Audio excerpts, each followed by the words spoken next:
Welcome back to my YouTube channel. This is Ansar Nawaz और आज का जो हमारा लेक्चर है वो है यूनाइटेड नेशन ऑर्गेनाइजेशन के ऊपर। ये टॉपिक जो है ना बहुत ज़्यादा अहमियत का हामिल है, स्पेशली जो आपके CSS PMS के जो एस्पिरेंट्स हैं उनके लिए। इसके अलावा FPSC PPSC के हवाले से जो वन पेपर के जो पेपर्स होते हैं उनके लिए भी, क्योंकि दोनों पर्सपेक्टिव से मैं ये लेक्चर आपको डिलीवर करूँगा। इसके अलावा जो इंडियन अगर आप देख रहे हैं तो उसके लिहाज से जो इंडियन के कंपेटिटिव एग्जाम्स होते हैं स्टेट लेवल के और नेशनल लेवल के, जैसे UPSC है या IAS है, तो ये लेक्चर्स उनके लिए बहुत ज़्यादा अहमियत का हामिल होगा। वो कब होगा? वो उस टाइम होगा जब आप वीडियो मेरी एंड तक देखेंगे। इस लेक्चर में देखें, इसमें मैं आपको ये बताऊंगा कि यूनाइटेड नेशन ऑर्गेनाइजेशन एक्चुअली है क्या। यूनाइटेड नेशन ऑर्गेनाइजेशन का मैं आपको ब्रीफ सा इंट्रोडक्शन बताऊंगा कि यूनाइटेड नेशन ऑर्गेनाइजेशन है क्या। उसके बाद फिर आपको बताऊंगा कि यूनाइटेड नेशन ऑर्गेनाइजेशन की ब्रीफ हिस्ट्री है, उसके बारे में हम थोड़ा सा डिस्कस करेंगे। क्योंकि जो इसकी पेरेंट ऑर्गेनाइजेशन है वो है लीग ऑफ नेशन, क्योंकि लीग ऑफ नेशन 1919 के अंदर जो है ना बनाई गई थी। इसके बाद हम इसकी जो प्रिंसिपल ऑर्गन्स हैं, हम प्रिंसिपल ऑर्गन्स को जो है ना डिस्कस करेंगे। अब देखो, UNA के जो प्रिंसिपल ऑर्गन्स हैं वो 6 ऑर्गन्स हैं जिनको हम डिटेल में डिस्कस करेंगे। यूनाइटेड नेशन ऑर्गेनाइजेशन की जो मेन ऑर्गन है जिनकी वर्किंग है यूनाइटेड नेशन ऑर्गेनाइजेशन के अंदर, हम उनको डिस्कस करेंगे। इसके बाद हम सबसे अहम चीज जो है वो है क्रिटिकल एनालिसिस हम ड्रा करेंगे यूनाइटेड नेशन ऑर्गेनाइजेशन का, कि आया कि यूनाइटेड नेशंस का जो मेन पर्पस था बनाने का, क्या वो फुलफिल हो रहा है या नहीं हो रहा। आया कि ये जो ऑर्गेनाइजेशन है क्या ये सक्सेसफुल ऑर्गेनाइजेशन है, क्या ये एक फेलियर है। तो इसके बारे में मैं आपको डिफरेंट आर्गुमेंट्स दूंगा जिसमें आपको बताऊंगा कि यूनाइटेड नेशन ऑर्गेनाइजेशन सक्सेसफुल क्यों है और इसको हम फेलियर क्यों कह सकते हैं। अब इसके बाद मैं आपको ये बताऊंगा कि जो वे फॉरवर्ड है वो क्या है। मैं आपको ये बताऊंगा कि हम कौन से ऐसे इंपॉर्टेंट स्टेप्स ले सकते हैं जिससे हम यूनाइटेड नेशन ऑर्गेनाइजेशन, क्योंकि दुनिया की सबसे बड़ी ऑर्गेनाइजेशन है जिसके तकरीबन 193 मेंबर स्टेट्स हैं और 2 ऑब्जर्वर स्टेट्स हैं। 2 ऑब्जर्वर स्टेट्स, एक स्टेट ऑफ पैलेस्टीन है, दूसरी है वेटिकन सिटी। अब वेटिकन सिटी के हवाले से एक और मैं आपको इंपॉर्टेंट इंफॉर्मेशन देता चलूं, वो ये है कि स्टेट विद इन स्टेट सिर्फ एक ही है, वो है वेटिकन सिटी। और वेटिकन सिटी दुनिया की सबसे छोटी स्टेट है, ये भी आप जहन में रख सकते हैं। अब हम पढ़ते हैं कि यूनाइटेड नेशन ऑर्गेनाइजेशन एक्चुअली है क्या। What is United Nation Organisation. सबसे पहले आपको यह बताता चलूं कि यूनाइटेड नेशन ऑर्गेनाइजेशन कब बनाई गई। यूनाइटेड नेशन ऑर्गेनाइजेशन 24 अक्टूबर 1945 के अंदर बनाई गई। कब बनाई गई? 24 अक्टूबर 1945 के अंदर बनाई गई। और उसके बाद मैं आपको बताऊंगा कि United Nation Organisation as a term जो है सबसे पहले किसने कॉइन की। वो थे Franklin D Roosevelt. Franklin D Roosevelt जो थे वो थे उस टाइम के यूनाइटेड USA के जो प्रेसिडेंट थे उस टाइम के। उन्होंने UNO टर्म जो थी वो कायम की। इसके बाद यूनाइटेड नेशन ऑर्गेनाइजेशन जो है ना चार्टर जो है ना वो कब साइन हुआ। यूनाइटेड नेशन ऑर्गेनाइजेशन का जो चार्टर था वो 26 जून 1945 में साइन हुआ। ये 51 स्टेट्स ने इसको साइन किया। इनिशियली कितने स्टेट्स ने यूनाइटेड नेशन ऑर्गेनाइजेशन का जो डिक्लेरेशन था या इसका जो चार्टर था वो कब साइन हुआ? वो साइन हुआ 26 जून 1945 में। कितने स्टेट्स ने? 51। इनिशियली जब डिक्लेरेशन ऑफ UN हो रहा था उसमें 21 स्टेट्स थी, लेकिन उसके बाद जो इनिशियली स्टेट्स ने उसको साइन किया था वो 50 थी। पोलैंड जो था उसने फिर इसके अंदर शमूलियत इख्तियार की और टोटल जो मेंबर्स थे जिन्होंने यूनाइटेड नेशन ऑर्गेनाइजेशन का जो चार्टर था उन्होंने साइन किया वो 51 कंट्रीज थे। इसके जो टोटल मेंबर्स हैं यूनाइटेड नेशन ऑर्गेनाइजेशन के वो हैं 193 मेंबर्स। और ऑफिशियल लैंग्वेजेस के हवाले से आपको बताता चलूं। अब देखें आप इनको किस तरह याद कर सकते हैं? यूनाइटेड नेशन ऑर्गेनाइजेशन की जो ऑफिशियल लैंग्वेजेस हैं वो टोटल 6 हैं। अब 6 को आप किस तरह से याद कर सकते हैं? अब पी प्लस तो आपने सुना होगा P5 मींस के यूनाइटेड नेशन जो आपका यूनाइटेड नेशन सिक्योरिटी काउंसिल के जो परमानेंट मेंबर्स हैं उनको हम P5 कहते हैं। जो यूनाइटेड नेशन ऑर्गेनाइजेशंस के परमानेंट मेंबर्स हैं 5 कंट्रीज, तो वो लैंग्वेजेस एक्चुअली हिस्सा है। अब देखें वो कौन से कंट्रीज हैं जो जिनकी ऑफिशियल लैंग्वेजेस इसके अंदर शामिल हैं। वो हैं इंग्लिश, 6 लैंग्वेज इंग्लिश, उसके बाद चाइनीज, फ्रेंच, अरेबिक और स्पेनिश। अब देखें इंग्लिश, चाइनीज, फ्रेंच, स्पेनिश और Russian,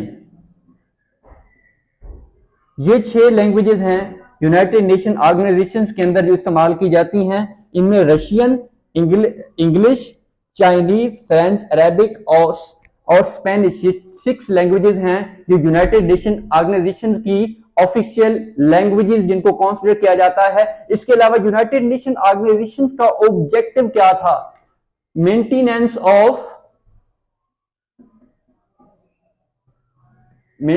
of peace and security, ये यूनाइटेड नेशन ऑर्गेनाइजेशन का ऑब्जेक्टिव था, क्योंकि यूनाइटेड नेशन ऑर्गेनाइजेशन दुनिया की सबसे बड़ी ऑर्गेनाइजेशन है। उसके अलावा इसका जो हेडक्वार्टर है वो न्यूयॉर्क की एक स्टेट है, सॉरी यूएसए की स्टेट है न्यूयॉर्क। तो न्यूयॉर्क के अंदर यूएनओ का हेडक्वार्टर लाई करता है। इसके अलावा जनरल सेक्रेटरीज के हवाले से आपको बताता चलूं, जो यूनाइटेड नेशन ऑर्गेनाइजेशन के जो प्रेजेंट जनरल सेक्रेटरी हैं वो हैं पुर्तगाल के जनाब एंटोनियो गुतेरेस साहब, जो कि रिसेंटली दूसरी दफा इलेक्ट हुए हैं 2021 के अंदर। इनिशियली जब वो इलेक्ट हुए थे वो 2017 के अंदर हुए थे, लेकिन दोबारा उनको इलेक्ट किया गया है 2021 के अंदर। वो कहां से बिलोंग करते हैं? वो पुर्तगाल से बिलोंग करते हैं। और इसके बाद मैं आपको एक और बात बताता चलूं, एमसीक्यूज के पॉइंट ऑफ व्यू से आपको एमसीक्यूज के पॉइंट ऑफ व्यू से भी आपको मैं चीजें बताऊंगा। अब देखिए यूनाइटेड नेशन ऑर्गेनाइजेशन को जो चार्टर साइन हुआ था वो कहां पे हुआ था, वो भी आपको मैं बताता चलूं। वो हुआ था सैन फ्रांसिस्को के अंदर। सैन फ्रांसिस्को के अंदर ये जो चार्टर था ये साइन हुआ था। इनिशियली मैंने आपको बताया कि एक्चुअली यूनाइटेड नेशन ऑर्गेनाइजेशन जो है ना उसके बेसिक जो इंट्रोडक्शन है वो क्या है, फिर मैंने आपको ये बताया कि यूएनओ क्या होता है। उसके बाद अब मैं आपको बताऊंगा कि इनिशियल जो इसकी बेसिक हिस्ट्री है यूनाइटेड नेशन ऑर्गेनाइजेशन की वो क्या है।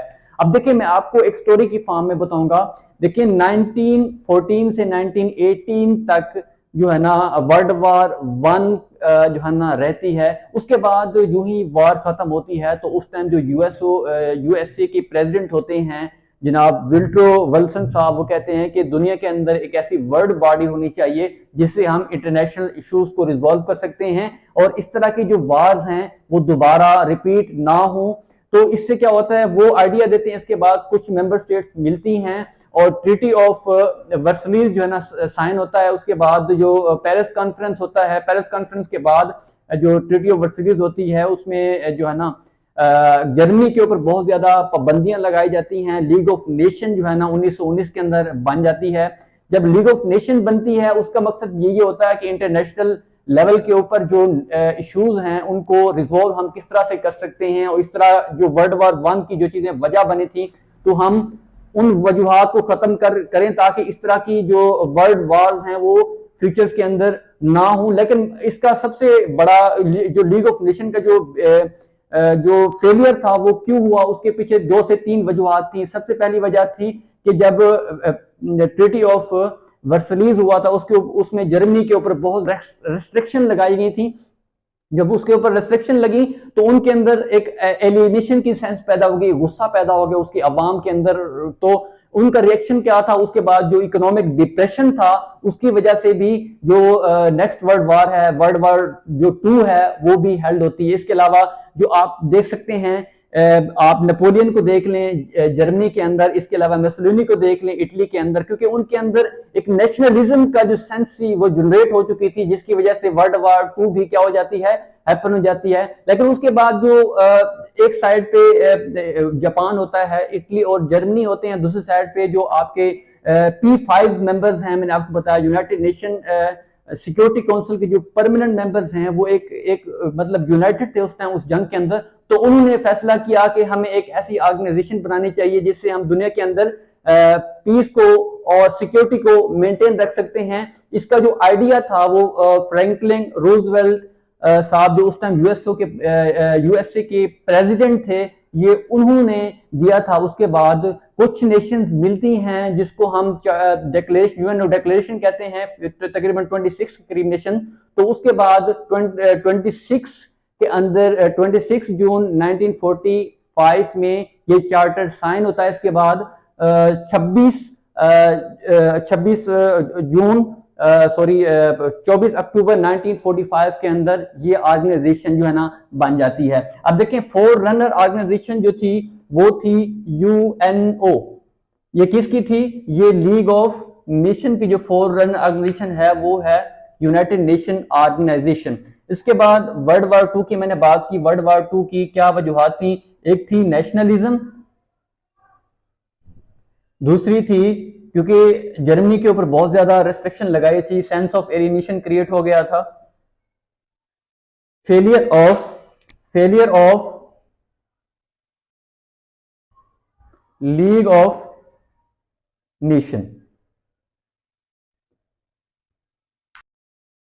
अब हम डिस्कस करते हैं यूनाइटेड नेशन ऑर्गेनाइजेशन का जो इंपॉर्टेंट पार्ट है वो है principal organs of UNO. United Nation Organisation के हवाले से जो चीज आपने जहन में रखनी है वो ये है कि यूनाइटेड नेशन ऑर्गेनाइजेशन के 6 प्रिंसिपल ऑर्गन्स हैं। अब हम देखते हैं वो कौन से 6 ऑर्गन्स हैं यूएनओ के। अब सबसे पहले देखें United Nation General assembly. United Nation General assembly एक इसका ऑर्गन है। इसका जो दूसरा ऑर्गन है वो है United nation security council, number 1, number 2। इसके बाद अगला जो इसका ऑर्गन है वो है आईसीजे। आईसीजे एब्रीवेशन है इंटरनेशनल कोर्ट ऑफ जस्टिस। इसके बाद जो इसका फोर्थ ऑर्गन है वो है सेक्रेटेरिएट, जिसको आप एडमिनिस्ट्रेटिव ऑर्गन भी कहते हैं। इसके बाद यूनाइटेड नेशंस का जो UNO, UN economic and Social council, United nation economic and Social council इसका 5th जो है ना प्रिंसिपल ऑर्गन है। और इसका जो लास्ट प्रिंसिपल ऑर्गन है वो है trusteeship council.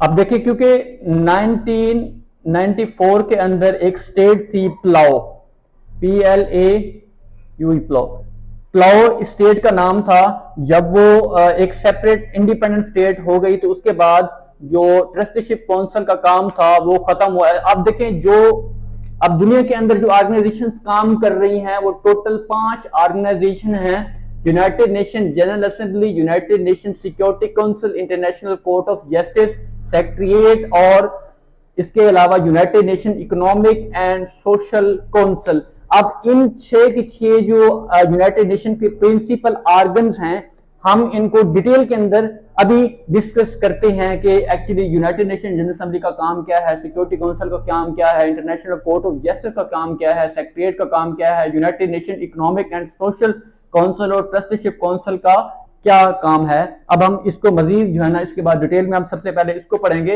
United Nation General assembly. अब हम जो यूनाइटेड नेशन ऑर्गेनाइजेशन के प्रिंसिपल ऑर्गन्स हैं उसका जो फर्स्ट ऑर्गन है वो है जनरल असेंबली, जो कि बहुत ज्यादा अहमियत का हामिल है। आज हम उसके बारे में भी डिस्कस करेंगे। इसमें जो इसकी जो टोटल मेंबर्स हैं वो 193 हैं, और इसकी जो ऑब्जर्वर स्टेट्स हैं वो दो हैं। एक है स्टेट ऑफ पैलेस्टीन और दूसरी है वेटिकन सिटी। तो इसके अंदर जो इसकी जो रिप्रेजेंटेटिव स्टेट्स हैं वो 193 हैं, और इसकी जो ऑब्जर्वर स्टेट्स हैं वो दो हैं। एक है स्टेट ऑफ पैलेस्टीन और दूसरी है वेटिकन सिटी। इसको स्टेट विद इन स्टेट भी कह सकते हैं। इसका जो हेडक्वार्टर है वो न्यूयॉर्क के अंदर वाक़या है, न्यूयॉर्क यूएसए।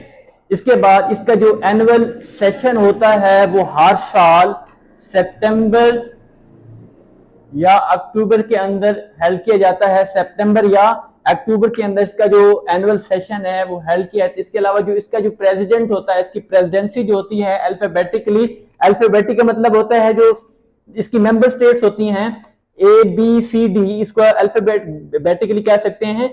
तो इस अरेंजमेंट्स के अंदर इसकी जो प्रेसिडेंसी है वो क्या की जाती है, वो रोटेट करती रहती है एनुअली। इसके बाद हर जितने भी मेंबर्स हैं, मिसाल के तौर पर मैं कहता हूं कि 193 स्टेट्स हैं इस जो है ना जनरल असेंबली के अंदर, तो सबके पास एक एक वोट होता है जो वो कास्ट कर सकते हैं। तमाम मैटर जो कि रेकमेंड किए जाते हैं यूनाइटेड नेशन जनरल असेंबली के सेशंस के अंदर, जो सितंबर के अंदर हेल्ड होता है, वो दुनिया के तमाम जो मसले होते हैं वो डिस्कस किए जाते हैं, सिवाय उनके जिनका जैसे इंटरनेशनल पीस और सिक्योरिटी और जितने भी जो इंटरनेशनल लेवल के स्टेट से रिलेटेड मसले होते हैं वो सिक्योरिटी काउंसिल जो है ना वो हल करता है। तो उनके अलावा बाकी जितने भी मसले होते हैं वो कौन हेल्ड करता है, वो आपका जनरल असेंबली हेल्ड करता है। इसके अलावा हम इसके मजीद हम जो इसके फंक्शंस हैं हम वो इसके देखेंगे। देखें, सबसे पहले तो यूनाइटेड नेशन जनरल असेंबली जो है वो इलेक्ट करता है non permanent members of UNO को इलेक्ट करता है। ये इसके फंक्शंस हैं, functions of general assembly.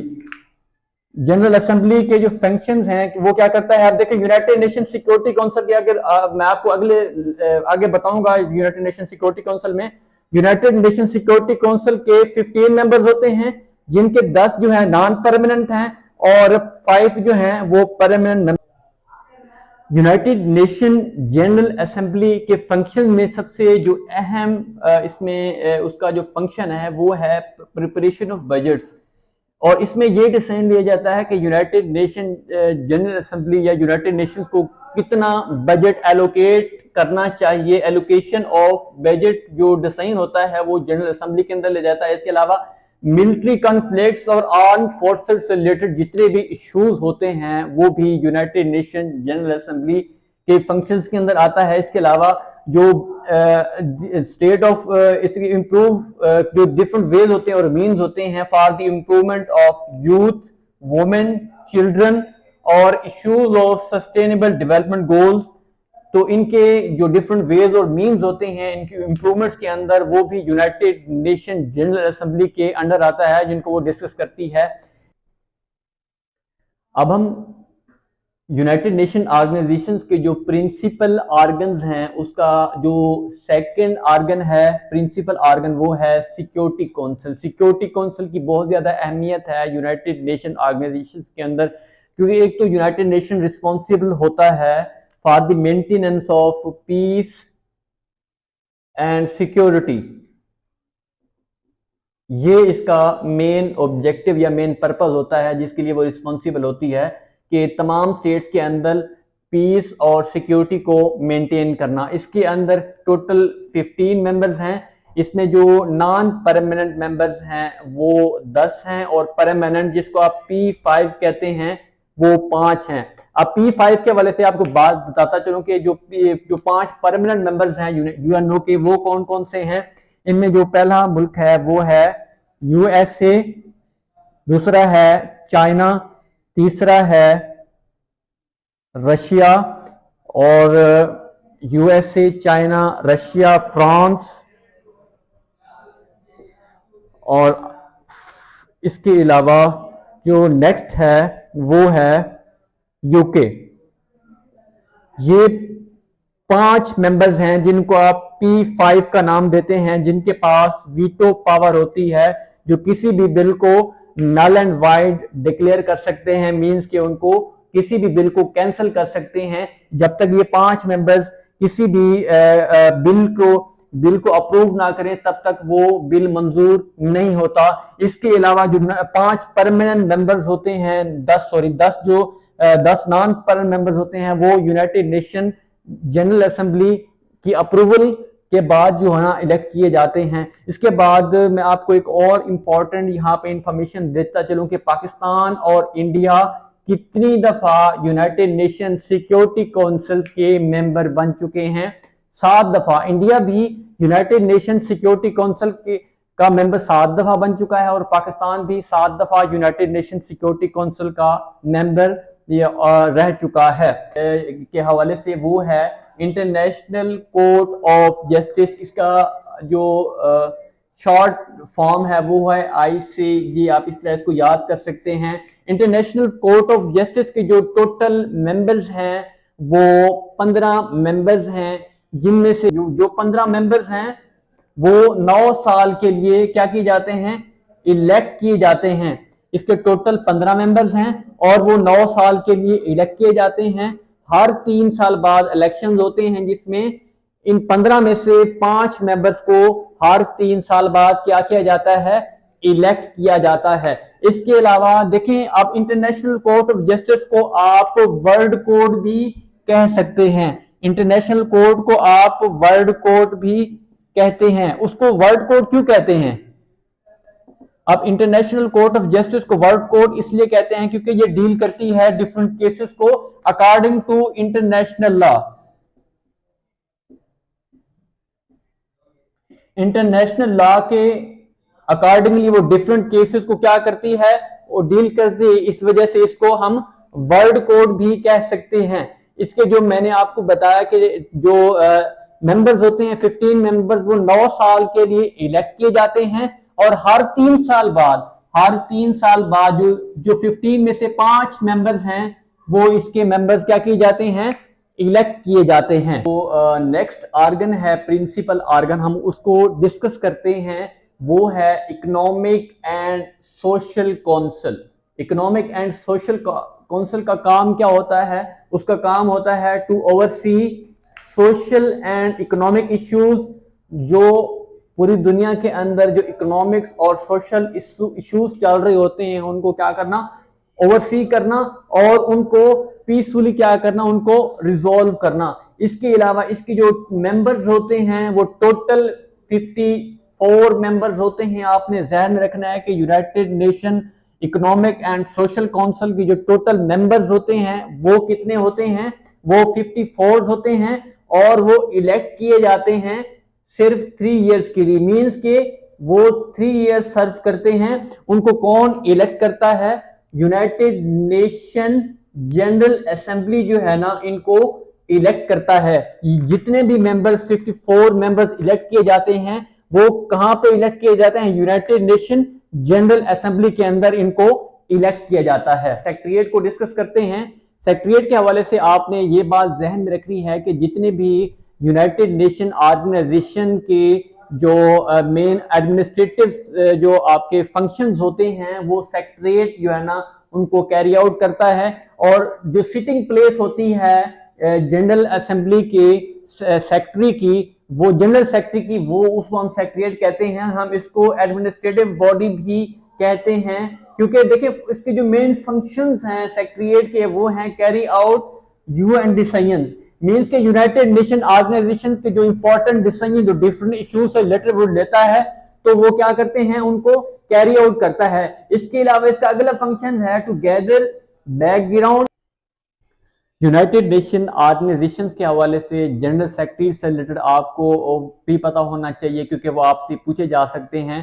Total 9 secretary general अब तक इलेक्ट किए गए हैं, लेकिन उनमें से जो अहम 5 हैं वो मैं आपके साथ यहाँ पे डिस्कस करना चाहूँगा, जिसमें आपसे ये पूछा जा सकता है कि who is the first general secretary of UNO. तो आपने ट्राइगेवली जो है ना वो पहले जनरल सेक्रेटरी हैं यूएनओ के। उनका ताल्लुक कहाँ से है?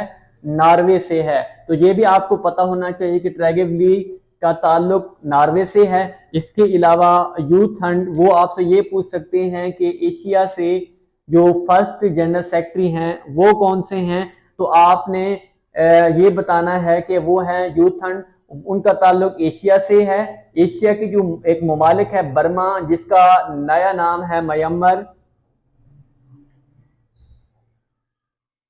तो उनका ताल्लुक बर्मा से है, जिनको हम म्यांमार कहते हैं। इसके अलावा कोफी अनन का जो ताल्लुक है वो गाना से है। अब आपके जिम्मे में एक और काम लगाता हूं कि गाना का जो कैपिटल है वो आपने मुझे कमेंट सेक्शन में बताना है, और आपने ये भी बताना है कि कोफी अनन का जो पीरियड था एज अ सेक्रेटरी जनरल वो कहाँ से लेकर कब तक था। इसके अलावा जो बन की मून है वो जनरल सेक्रेटरी हैं, तो आपसे पूछा जा सकता है कि बन की मून क्या कौन थे, तो आपने बताना है कि वो यूएनओ के क्या थे, वो जनरल सेक्रेटरी थे। उनका ताल्लुक कहाँ से है, साउथ कोरिया से है। इसके अलावा एंटोनियो गुतेरेस को तो आप सब जानते होंगे क्योंकि वो यूनाइटेड नेशन ऑर्गेनाइजेशन के करंट जनरल सेक्रेटरी हैं, जिनका ताल्लुक पुर्तगाल से है। इनिशियली 2017 के अंदर वो इलेक्ट किए गए थे 5 साल के लिए, और उस यूनाइटेड नेशन ऑर्गेनाइजेशन के जो प्रिंसिपल ऑर्गन्स हैं उसका लास्ट जो ऑर्गन है हम उसको डिस्कस करते हैं, वो है ट्रस्टीशिप काउंसिल। ट्रस्टीशिप काउंसिल के बारे में एक बहुत ज्यादा इंपॉर्टेंट चीज है जो आपको पता होनी चाहिए, वो ये है कि जो टेरिटरीज थी, ट्रस्ट टेरिटरीज तकरीबन 11 थी। इसका काम ये था कि जो स्टेट्स एक ट्रांजिशन की फॉर्म में थी, ट्रांजिशन कर रही थी from colonies to sovereign states, उनको सुपरवाइज करना इसका काम था। लेकिन क्योंकि पलाओ जो थी लास्ट स्टेट थी जो 1994 में एज एन सॉवरेन स्टेट के तौर पे सामने आई, उसके बाद इसका जो एक्शन है वो सस्पेंड हो गया है, क्योंकि इसका जो मेन ऑब्जेक्टिव था वो फुलफिल हो चुका था। क्योंकि वीडियो काफी ज्यादा बड़ी हो रही है तो इस वजह से इसका जो नेक्स्ट पार्ट है उसको हम अगले लेक्चर के अंदर जो है ना बताएंगे आपको। उसमें हम ये बताएंगे कि यूनाइटेड नेशन ऑर्गेनाइजेशन की जो एनालिसिस है हम वो ड्रा करेंगे कि यूनाइटेड नेशन ऑर्गेनाइजेशन आया कि एक सक्सेसफुल ऑर्गेनाइजेशन है या एक फेलियर है, हम उसको डिस्कस करेंगे इनकमिंग पार्ट के अंदर। लेकिन उसके बाद मैं आपको यह भी बताऊंगा कि जो करंट स्टेटस है यूएनओ का वो क्या है, क्योंकि ये बहुत ज्यादा इंपॉर्टेंट डिबेट है जो हम नेक्स्ट पार्ट के अंदर डिस्कस करेंगे। इसके अलावा क्योंकि कुछ स्टेट्स हैं जैसे जर्मनी है, जापान है और इंडिया है, ये यूनाइटेड नेशन सिक्योरिटी काउंसिल का परमानेंट मेंबर्स बनना चाहते हैं, तो कुछ स्टेट्स हैं जो इनको अपोज करती है क्योंकि 2 ब्लॉक्स हैं। इस हवाले से हम उसको भी डिस्कस करेंगे। इसके अलावा जो डिफरेंट ऑर्गेनाइजेशन है जो यूनाइटेड नेशन के अंडर कुछ इंपॉर्टेंट ऑर्गेनाइजेशन है वो उसके अंडर काम करती हैं, हम उनको भी नेक्स्ट लेक्चर के अंदर डिस्कस करेंगे। तब तक के लिए इंशाल्लाह नेक्स्ट लेक्चर के अंदर, नेक्स्ट पार्ट के अंदर मुलाकात होती है। तब तक के लिए अल्लाह हाफिज।